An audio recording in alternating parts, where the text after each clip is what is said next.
Hello everyone, welcome to Baiguan Radio, a podcast series affiliated with Baiguan newsletter. My name is Mu Chen, co-editor of Baiguan. Our mission is always providing the most relevant and the most unbiased facts and views about China. Through Baiguan Radio, we'll invite people from all walks of life to give you a fresh idea of how real people and business on the ground are. In this episode, we're going to talk about policy stimulus with Robert and more discussion on lower tier city with Amber. Today, Robert and I are in Beijing attending Morgan Stanley's tech conferences. There are about a few hundred investors around the world attending, meeting with companies. We have met about 2,000 investors. One of the topics they're asking about is policy stimulus. In the last few months, everyone is asking about policy stimulus. The market's expectation on the stimulus is definitely not aligned with what the government is rolling out. However, a few days ago, on August 28, the CSRC just rolled out a stream of policy that seems to be significant. That includes cuts on trading stamp tax. It was actually rolled out once 16 years, and there was a restriction on sell down by controlling shareholders. Also a restriction on new IPO offerings. These actually are treated as material policy. But when we look at how the market reacted on Monday, price of A-share stock market jumped 5%, but then quickly declined to 1%. It seems like investor and the market is not completely buying to the power of the policy. We want to talk more about it. It's a complicated and important discussion. So, Robert, what's the significance of these policies? Which part do you think is the most significant part? It's a whole bundle of policies. And the different pieces of that policy bundle carries different significance. On the surface of it, it's the stamp duty tax that's where most people pay attention to, because it's also the simplest one, and it does carry a lot of historical connotations. Last time they cut this down was around the 07-08 period, and it did give quite a boost to the market prices at the time.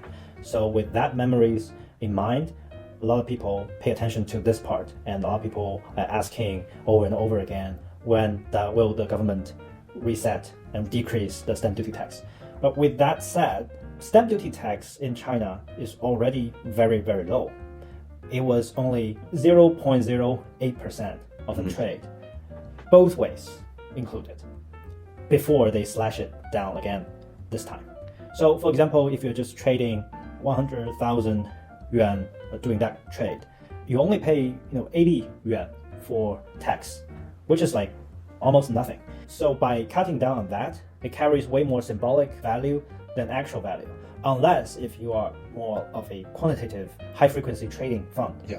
Apart from those guys, if you're just a retail investor, if you are typical fundamental investors or a corporate, this won't affect much of your decisions anyway.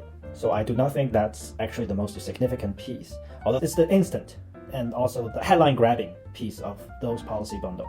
Among the several policies they introduced last weekend, there are actually very significant and impactful policies changes. I think the most important thing is this specific restriction on controlling shareholder or largest shareholder sell down. The way they put this is, in fact, quite unique. This is the first time ever that in China, for a controlling shareholder to sell down shares, you have to first be able to not only be profitable, but also distribute part of your profit to your shareholders by way of dividends.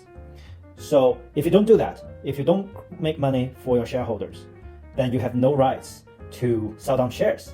So this is the first time they tie shareholder returns to the controlling shareholders' interests.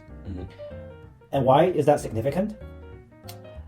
That's because Chinese stock markets was and is a very young capital market. They only started this whole thing in the beginning of the last decade of last century. So it's barely over 30 years old.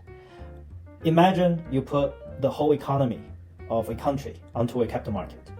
That market will serve mostly one purpose, which is to do fundraising for the corporates, for the companies, the listed companies, to do fundraising for these companies and fundraising for their shareholders. So essentially, for the last few decades, the capital markets are a kind of fundraising machine for the fundraisers, and usually at the expense of investors. So someone did a statistics before, just to look at each year how much of the cash that are being distributed to the shareholders through dividend, through share repurchases, and how much of the cash are kind of sucked by the markets from IPOs, from sell down, and etc. Yeah, I remember that statistics. I think that the outflow to the corporate executive or the founder is actually larger than the money that's being raised by the capital market or by the Asian market. Yes, it has been like that consistently for many years. And that is one of the big problems for the investors in China's onshore capital markets. There's just endless supply of more and more shares. There's limited supply of cash, new cash inflow to the market. This piece of the regulation is served to address this problem. Finally, is it a good policy? From a free market perspective, it's a little bit too much intervention. In a mature capital market, you cannot imagine the government creating this kind of restriction on shareholder sell down. But again, Chinese capital market is not mature. It is within this immature context, they have to find ways to address problems of the time. So they introduce this piece. And why doesn't the market respond more cheerfully to these kind of reforms? Well, as I said, the stamp duty tax is insignificant, but it's short term. So you do see this short term excitement at least in the first few minutes when the market opened this week. Yeah. But the more significant part, for example, the shareholder sell down part, this is more long term, more structural, and it does take long-term forces, long-term developments for the consequence of this kind of policy to really materialize. People have to be patient to see how this kind of policy can create for the markets. It's sort of creative that you can implement a policy to require the company management or the major shareholder, founding shareholder, to make profit for the rest of the shareholders before they can cash out. That definitely sounds unique in some sense, right? That you're implementing some sort of requirement, and I can understand it will take time for implementing it. Actually, the majority shareholder can have other ways to cash out their shares still, given the new policies. There will be many creative ways to bypass that. The way I can think of it is, one is to pledge their shares to have a loan about it. The other thing that we talk about is that we see the government rolling out stimulus slowly, but when we compare that to 0809, it was more direct. 0809, the government say they are going to roll out a 4 trillion RMB stimulus. There's a specific number, there's a material policy that people can refer to, so it's easier to understand. Why is the government not doing it this time? Back then, we are really at another level of development for China, right? 2008, that's even pre-high-speed railway networks. There is a lot of potential for urbanization. There's a lot of potential for big infrastructure projects. So the reason that they were able to respond in such a big way at the time was really there was enough demand to soak up all these stimulus. We are now in a different period. The real estate problem, they were self-induced problem, but also the government realized, especially the central government realized, it's just the time is over for the kind of high-speed growth we have been used to a few decades or a few years ago. So there's definitely limits for what government can do. I think another reason is that China's economy has grown so much since 0809.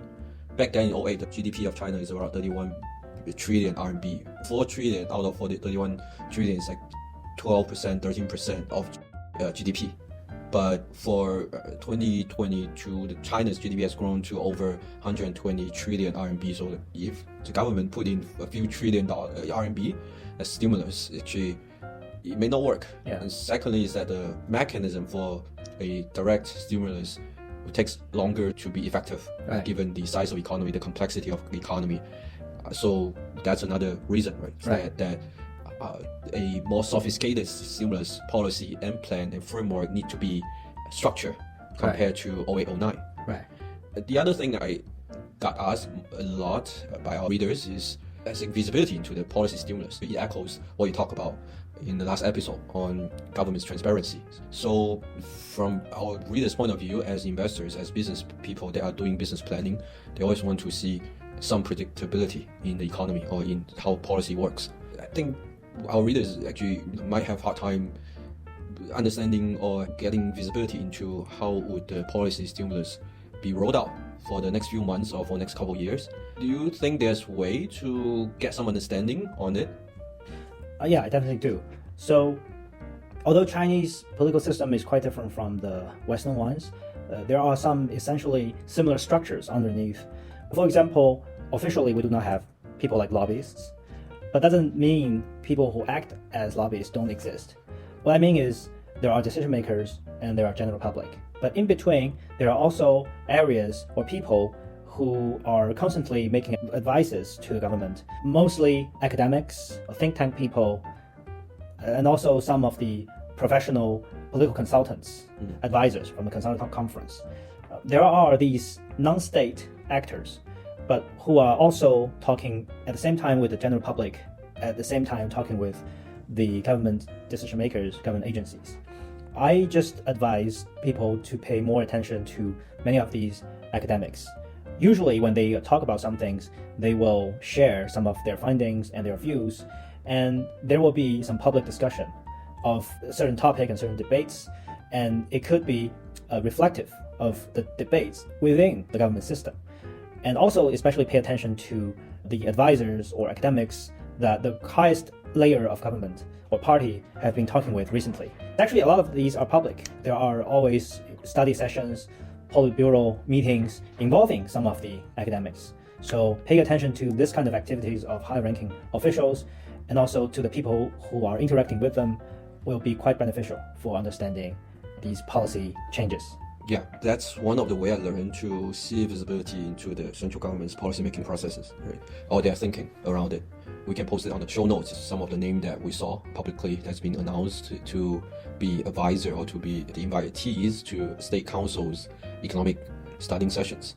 When you look at that, you can see that some of them are talking about industrial policies, some of them are talking about internal migration policies, the hukou policies. Some of them are talking about global international finance. When we look at their viewpoints, when we look at their research paper, some of them are publicly available, we can see what they would provide to the central government. And when we look at the area they're studying, we can also see what the central government is focusing on in the recent months or recent years.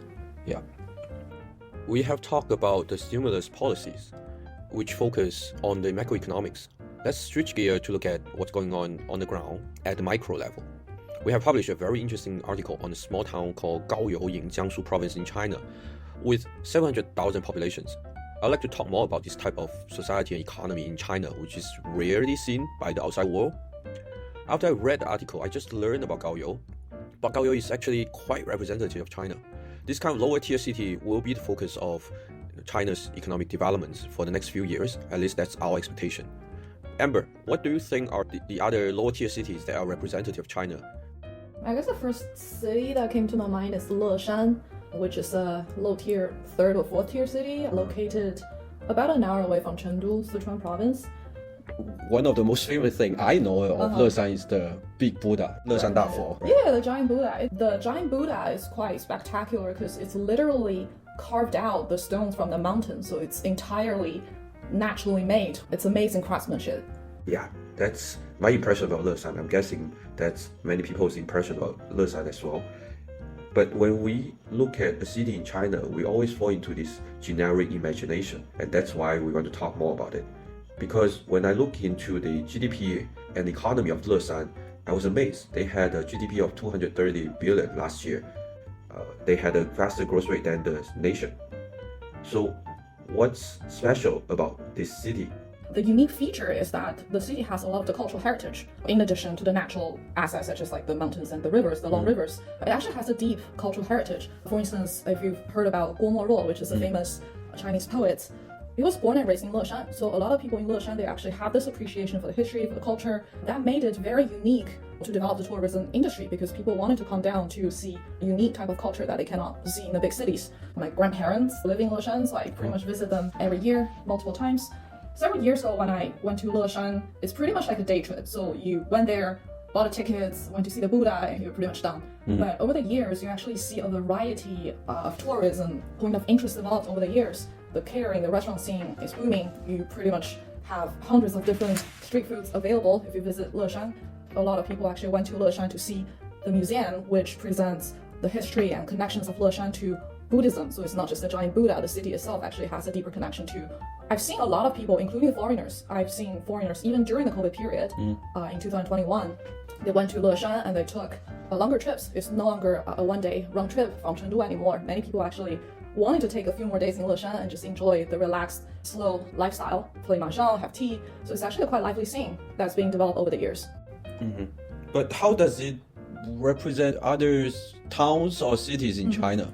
So this is very representative of a lot of the cities in China where you don't see manufacturing, you don't see the heavy industrial factories. That's not the main driver of the economy. The city itself is driven by the tourism industry. You actually rarely see other industries such as manufacturing, as what you would see in Gaoyou. The city is actually purely built on its cultural and natural heritage. It actually turned into a pretty international tourism city. They've built museums, they've built homes of the famous people, and they've designed merchandise that's representative of the local cultures. Basically, you see a lot of people who take the asset, the cultural heritage of their hometown and turn it into million-dollar business. I think what outside world means sometimes is that in China, right, not only do we have the tier 1 cities that are globally known, we also have smaller cities that are managed by a team of government officials. They actually is a microcosm. They have their own KPIs. The mayors have the KPI of growing the GDP, have to grow the average income per person, also have to stabilize the society. So they have their own task locally.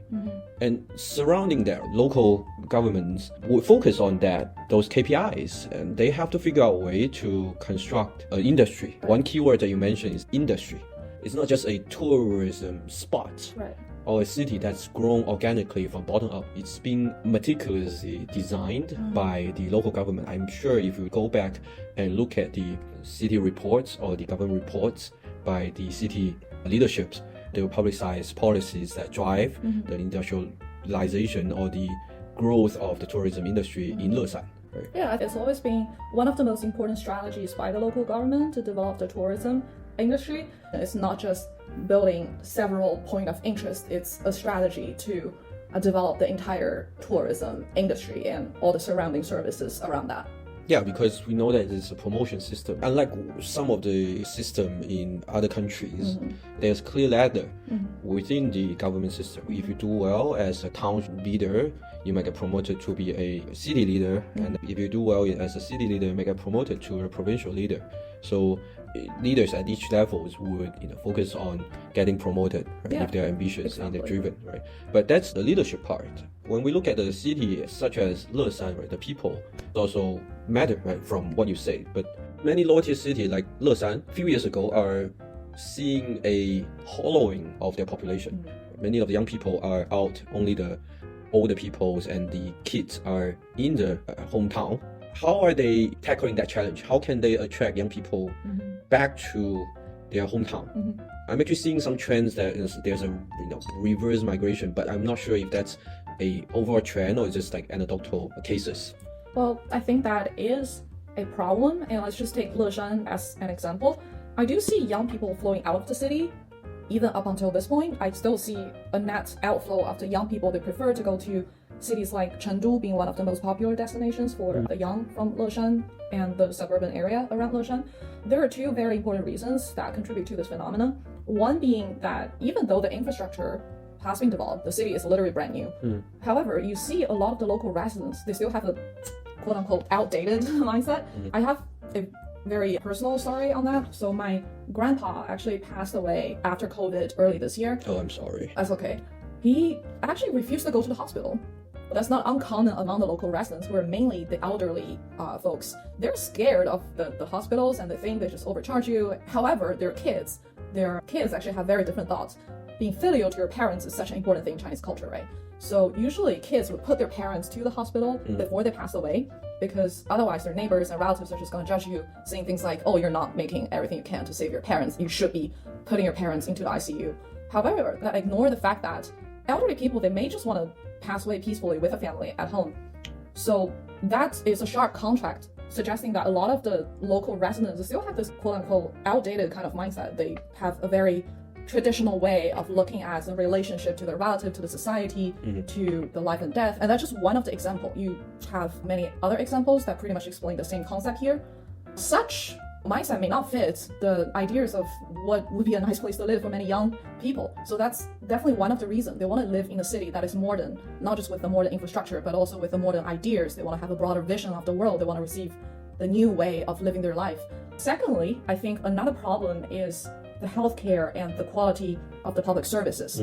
I think it's natural for young people to want to go to a metropolitan area to seek, better job opportunities and education. That's super normal, not just in China, but again, when they make enough money and they want to return to their hometown, one of the reasons that always kind of push them away from their hometown is things like healthcare or the quality of the services. My grandma still lives in Leshan. We actually checked out a few nursery homes for her. But I would say even though the nursery homes are like brand new and it's all nicely done, it's clean, but the quality of the service is nothing compared to what you get in the first tier or the new first tier cities. It's pretty much like you pay the money and the social workers will cook you the meals and they give you a shelter and please enjoy the rest of your life sort of vibe. So nobody wants to live in that kind of environment, right? You don't feel homey. It's not the same quality of the service you would receive in new first tier cities. So I definitely see that as another reason why a lot of the young people are flowing out of the city. Like even if they've made enough money, they don't want to come back simply because they need better options of the healthcare or other public services. Actually, that's contrary to what we're seeing in other countries. In the US, we both went to UVA. UVA is a rural area. It's such a nice town. It's a small town, but you have one of the top hospitals in the town for a population of tens of thousands of people. And you have one of the best college in the town, some of the best high school in the States in a small town. That's not imaginable in China. I think that also is because of how modernization is being conducted in China. In the beginning, it will be more efficient to have a few core cities and concentrate all the resources in it because of efficiency reason. But then because of that strategy, all the resources are being concentrated in those cities. The rural areas have less high quality services, which is different from how the US was developed or how the US was modernized.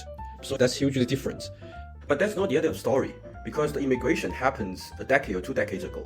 After that, the hometown and the people that left the hometown have their own development in parallel. The hometown has been catching up with higher tier city, and the people that left are also growing a career in business. Meanwhile, their connections has not been cut. So these connections evolve into something that help grow the hometown itself. So did you see that in Leshan? Sure. It's natural that people want to migrate to different cities or even different countries. Who doesn't want to see a bigger world? But the most fascinating thing is that a lot of the people who are born and raised in low-tier cities like Leshan, for instance, they take their heritage, all the influences they have received as they grow up, they take the cultural heritage and they turn that into a billion-dollar business. So, for instance, in Leshan, you actually see a lot of successful entrepreneurs and businessmen who are born and raised in Leshan. Let me just give you a quick example. There is a very famous nationwide chain stores called, their signature dish is this spicy braised chicken. Oh, I can eat spicy. It's actually a gourmet dish if you like spicy food. By the way, it's also a very signature dish in the Sichuan province. So it's pretty much chicken in spicy oil, and they put in different ingredients and fragrances. It's a very yummy dish. Lian is actually a public traded company. It's traded on Shanghai Exchange, and I've looked at their financials in 2022. I believe they sold over $1 billion of revenue just by selling this braised spicy chicken dishes. So it's quite amazing. The founder, they came from Leshan and they took their hometown recipe and they pretty much just standardized the making process, and they've opened the stores nationwide. The interesting thing is I have not seen any single Ziyan store in Leshan where it's originated, because I've heard local people complaining about the taste being inauthentic. Nevertheless, that dish is very well received in China nationwide. So you actually see a lot of examples like that. A lot of the successful founders and CEOs and business executives are born and raised in those low-tier cities, and they took the cultural heritage they've learned in their hometown as they grow up, and they successfully developed the business out of that. And more importantly, these founders and business executives, they genuinely know what people want in those low-tier cities. They know what's the actual demands. They understand the reality. So they make products that is tailored to, the billion of people living in the low-tier cities. For instance, JD.com, that's one of the largest e-commerce platform in China. The founder, Liu Changdong, was born and raised in a low-tier city, Suqian, in Jiangsu province. So my point is, even though people may migrate to different cities, they may find different dreams that I want to pursue. But many people, they carry the cultural heritage that they've learned as they grow up in their hometown. Yeah. The other thing you mentioned, they not only are carrying the heritage from a hometown. Ziyan is branded around the chicken in Leshan, right? I'm sure they are connected in terms of business to Leshan. When you mentioned JD, I can remember is that Liu Xiangdong actually set up call centers in his hometown. What's interesting is that the local officials are leveraging these cultural heritage connections with the businessmen that migrated out of from the lower tier city, and they actually co-build some of the local business together. So that actually set up a connection between the business leader that have become successful, but not in the hometown, and the hometown itself. I want to point out that the attachment to the hometown emotionally is actually of weight for many Chinese people. Yeah, I right? think that's a very deep part of our culture. So the lower tier city can use that to grow their local business. The other thing you point out is that because this is businessmen grew up in the lower tier city, they actually know what the majority of the Chinese people like. Right? One thing that I find lacking myself when I'm thinking of running mass consumer market or mass consumer business in China is that even though I came from Chaozhou, which is like a fourth tier city. Oh, that's also fourth tier city? Yeah. I've spent so many years outside of China. I'm not as connected to the lower tier city people. So I'm not that confident in terms of launching some mass consumer products that's targeting the 80 or 90% of Chinese right, outside of the tier 1 cities. Yeah, I think that's an interesting point. A lot of the investors actually miss the early opportunity of investing in companies like Pinduoduo or Kuaishou, whose customer base is mainly people living in the low-tier cities, because there's a sharp contrast in the sense that a lot of the investors, they're super intellectual, they live in the first-tier cities, and they work in this glamorous office building, so they may not actually get a chance to see the actual demands and what people want. As you said, 90% of the Chinese people, they may not have visibility to their true demands. So when they looked at companies like Kuaishou, they saw content that is super grassroots. It may not be what those investors find interesting, but it truly echoes with the 90%, 80% of the people living in the low-tier cities. But again, with the recent change in the bigger economic environment, the question is, on one hand, you're seeing Leshan, cities like Leshan growing rapidly, modernizing rapidly. On the other hand, you're seeing that the software, quote-unquote software of the city have yet to catch up with the hardware. You're seeing the servers and the healthcare and other infrastructures, soft infrastructure lagging from the higher tier cities. When we combine these two together, what should we think of this lower tier city? Because I think they are the focus of economic development for China in the next couple of years or in the midterm. First of all, it's a process. It's not going to be a one-stop solution for all of the problems we've mentioned. But after all, I think low-tier cities still have huge potentials as the reverse urbanization trends develop. Actually, in recent years, you already see many Chinese people living in the big cities saying things like, oh, I just want to settle down in a rural area or maybe by the seashores after all the hassles they've experienced in the metropolitan area. I do see that trend. Like my mom wanted to go back to Sichuan where she was born. But when people talk about relocating to a rural or suburban area, I believe they're looking for places that is peaceful and better come with unique cultures and decent public facilities, especially the healthcare, and also the convenience and transportations. So I think the low-tier cities already has an edge in the sense that they have the unique cultures, they have the peaceful environments, they have no traffic jams. That's already an edge. And especially for people living in the big cities, they've seen so many similar things across all the first-tier and new first-tier cities. Now they actually want to see something different, maybe a different landscape, maybe a different culture, maybe a different traditions, maybe a different ethnic groups. They want to experience different things. So on that end, I think the cultural heritage is already a huge edge to those low-tier cities. However, I think over the next 10 years, decades, I think the quality of the service will still become the key difference between those low-tier cities versus the metropolitan areas. Because nobody want to live in a brand new house with terrible management. I see that as a process. You already see a lot of, especially affluent people wanting to not just take a vacation, they actually want to settle down in the suburban areas. Goods and services are going to flow to those peoples eventually. So I do see huge opportunities here, but it will just be a process. And yeah, I think it's a common theme that we are going through unprecedented changes, right? Not just the geopolitics, but also China's economic structure. And like you said, the equalizing of quality of services in lower tier city is spinning up because of the growth of digital economy. One thing that I can recall is the new hotel chain from Huazhu or even for those hotels in lower tier city, they have robots. Meanwhile, telemedicine and remote teaching, all this technology have matured, so they will be able to provide high quality healthcare services via telemedicine, and training can be conducted online remotely to the lower tier city. The singularity points that have been reached, that on the supply side, quality of service is growing rapidly. On the other hand, now we have one more factor, which is the demand side. The people in the modern cities are having pressure surviving or building roots in the higher tier city. So they have to realistically consider relocating back to their hometown. With that, we would be seeing some sort of reverse urbanization or some sort of revival of the lower tier city in China's own characteristics. I'm not expecting a Charlottesville types of township, but definitely there will be some sort of unique modernized township in China. I think that will be really cool. Each city should have its personality, and local people should feel proud of their culture, not just for the economy, but also for the local residents themselves too. And definitely we should share more to our readers about it if we get a chance to visit Leshan.